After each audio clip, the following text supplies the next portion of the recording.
Bremmer now, president of the Eurasia Group. Ian, it's always good to have you. Thanks for the time. So the Russians now openly admit, connect the Donbass region to Crimea. You're using this land bridge. Do the Ukrainians have what they need to prevent that?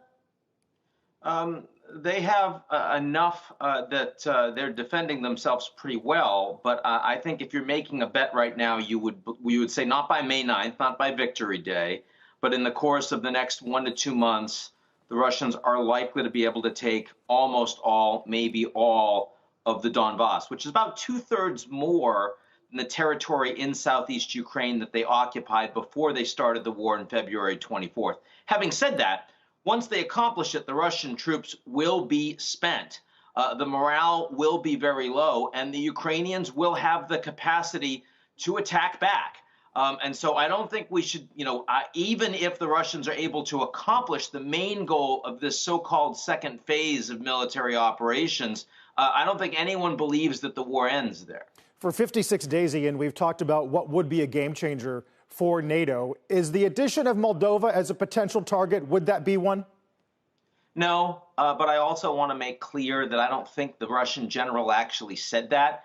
The statement that was made was that they wanted to have greater access to Transnistria. Greater access doesn't mean a land bridge. He did not make a specific discussion of territorial acquisition or of a land bridge, which is what they are talking about and what they do hold presently between Crimea and the Donbass. Now, President Zelensky, of course, then said, well, this means they want to take Moldova. This means they want a war to another country. And of course, he's going to say that because he's winning the information war and his country has been forcibly invaded for no reason other than Putin's territorial ambitions. So I get it, and everyone's covering it, but it would be irresponsible to really believe that at this point the Russians are trying to expand the war to Moldova. They don't remotely have the military capabilities for it right now, and they're not positioned for it at all. Meantime, the UN, Ian, says there's growing evidence of war crimes among Russian troops. Does the West look weak the longer they take to respond to that? I think the West is responding to it. When the United States president says that war crimes are being committed and that there are acts of genocide that Putin is responsible for, that makes it very clear that the relationship between NATO and Russia is broken permanently.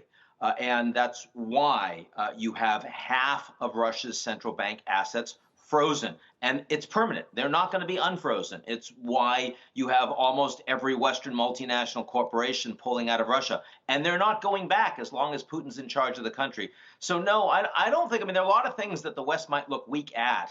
But vis-a-vis Russia, Putin's the one that looks weak. Putin, the one that's holding on to the desk and talking to his defense minister and clearly is failing in every one of the goals that he has had for his country with this invasion. He hasn't taken Kiev. He hasn't gotten rid of Zelensky. The Ukrainians are well armed and they hate him. We now have Finland and Sweden by the end of June going to join NATO. All of this is bad for the Russian president.